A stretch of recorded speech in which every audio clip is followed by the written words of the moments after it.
Hey there, everybody. Here we are doing the lessons of A Course in Miracles, and today we're doing lesson number 187. I bless the world because I bless myself. I wanted to give a big shout out to everyone who sent me some love. After watching yesterday's video, I have such a feeling of peace and stability today. I think that my body, my consciousness, like there's this release that's happening for me right now, and I can't even explain how much it feels like I'm just completely stuck and buried in this little place, but then it passes. And I think that dedicating myself to the Course in Miracles and being in those struggles and being like, I don't believe this doesn't make sense, like that's all part of it, because in me is that anger and doubt and fear. It's just still lodged in all these places. And yeah, like being in a relationship and being in this close communion with another human, another mirror. I mean, of course, I know I'm making it all up and none of this is real, but in this dream that I'm having where I have a partner and we're getting really close, it's really hard to keep those things neatly in their little place if they're not meant to be there. So anyway, feels like this lesson resonates with kind of coming out of whatever I was going through yesterday, and I feel a lot more capable to bless the world because I'm blessing myself. All right, no one can give unless he has. In fact, giving is proof of having. We have made this point before. What seems to make it hard to credit is not this. No one can doubt that you must first possess what you would give. It is the second phase on which the world and true perception differ. Having had and given, then the world asserts that you have lost what you possessed. The truth maintains that giving will increase what you possess. How is this possible? For it is sure that if you give a finite thing away, your body's eyes will not perceive it yours. Yet we have learned that things but represent the thoughts that make them. And that's interesting because I'm in the process of, I just finished moving and I'm downsizing a lot because our plan is to live in an RV. More to follow on that, which is part of the reason why I've been like flipping out a lot lately, because it's a huge change. But this idea of giving away things increases what you have. It's like, yeah, I'm really putting a lot of stock in that one. All right. For it is sure that if you give a finite thing away, your body's eyes will not perceive it yours. Yet we have learned that things but represent the thoughts that make them. Things represent the thoughts that make them. Something to think about if you have a lot of stuff in your house. And you do not lack for proof that when you give ideas away, you strengthen them in your own mind. Perhaps the form in which the thought seems to appear is changed in giving. Yet it must return to him who gives. Nor can the form it takes be less acceptable, it must be more. Ideas must first belong to you before you give them. If you are to save the world, you first accept salvation for yourself, but you will not believe that this is done until you see the miracles it brings to everyone you look upon. That I love. Thank you, Jesus, for that confirmation statement. Herein is the idea of giving clarified and given meaning. Now you can perceive that by your giving is your store increased. Protect all things you value by the act of giving them away, and you are sure that you will never lose them. Ooh. What you thought you did not have is thereby proven yours. Yet value not its form, for this will change and grow unrecognizable in time, however much you try to keep it safe. No form endures. It is the thought behind the form of things that lives unchangeable. Give gladly. You can only gain thereby. The thought remains and grows in strength as it is reinforced by giving. And I think when it says give gladly, Anne-Marie made a beautiful video, I think it was a short video, about your attitude. And hers was about when you're doing like the mundane tasks and chores of life, to have a good attitude, because that then it comes from your heart. The work that you're doing, it doesn't feel like, oh God, I hate doing this and I dread things. Like, that goes away. But giving gladly, I think, is also about your attitude and, you know, all the stuff that comes up when you're giving something away, maybe like a thing. It's like the attachment and kind of lower vibrational energies. So if you're doing it in this feeling of like hopeful expectation, happiness, peace, joy, I think the whole entire process is like an upgraded thing.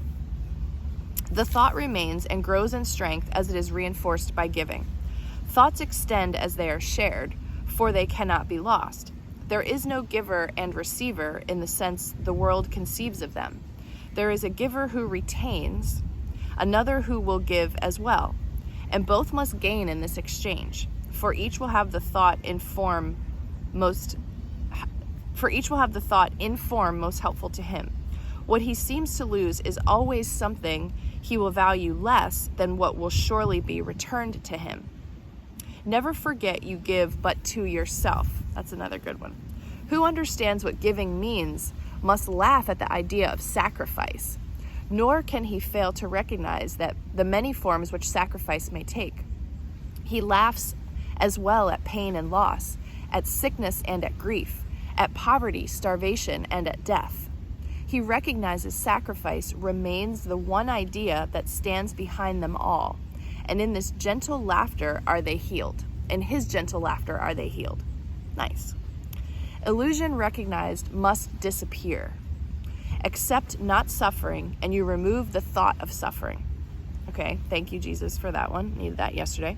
Your blessing lies on everyone who suffers, when you choose to see all suffering as what it is. The thought of sacrifice gives rise to all forms that suffering appears to take. And sacrifice is an idea so mad that sanity dismisses it at once. Never believe that you can sacrifice. There is no place for sacrifice in what has any value. If the thought occurs, its very presence proves that error has arisen and correction must be made. Your blessing will correct it. Given first to you, it now is yours to give as well. No form of sacrifice and suffering can long endure before the face of one who has forgiven and has blessed himself. So if you bless yourself, sacrifice is no longer a part of your experience. The lilies that your brother offers you are laid upon your altar, which the ones you offer him beside them. Who could fear to look upon such lovely holiness? The great illusion of the fear of God diminishes to nothingness before the purity that you will look on here. Be not afraid to look. The blessedness you will behold will take away all thought of form, and leave instead the perfect gift forever there, forever to increase, forever yours, forever given away. Now are we one in thought, for fear has gone. And here, before the altar to one God, one Father, one Creator, and one thought, we stand together as one Son of God. Not separate from him who is our source, not distant from one brother who is part of our one self, whose innocence has joined us all as one. We stand in blessedness and give as we receive. The name of God is on our lips. And as we look within, we see the purity of heaven shine in our reflection of our Father's love. Now we are blessed, and now we bless the world. What we have looked upon, we would extend, for we would see it everywhere. We would behold it shining with the grace of God in everyone. We would not have it be withheld from anything we look upon. And to ensure this holy sight is ours, we offer it to everything we see. For where we see it, it will be returned to us in the form of lilies we can lay upon our altar, making it home for innocence itself, who dwells in us and offers us his holiness as ours. Wow. I love the mention of lilies a couple of times because I'm noticing when I'm driving around, their lilies are just like, bang, they're just like out there, happy, loving life. And so I think that'll be my little reminder to myself of my lesson. I bless the world because I bless myself. When I see those daylilies, I'll be blessing everything. Hope you feel it too. Okay. Oh man, look. And speaking of lilies, the picture on the Year of Forgiveness lesson is The flower giving and receiving. All right, so let's see what Jesus has to say over here in A Year of Forgiveness. Lesson 187. I bless the world because I bless myself. You are blessed beings indeed. I am that one you know as Jesus. I bless myself, therefore I bless the world. I bless the world, therefore I bless myself. You give as you receive. You receive as you give. This is a reciprocal universe. It is a holographic and it is reciprocal. That means whatever you sow, you will reap. If you go through your day judging others, then you will feel judged. If you go through your day extending love, then you will receive love. It is so important to understand your connection to everything and everyone because you are not an island. No man is an island. No woman is an island. Everything you have ever taken from the earth or have polluted the earth with, you now see returned to you in kind. It is not a punishment. It is merely the nature of this place, this lovely earth place.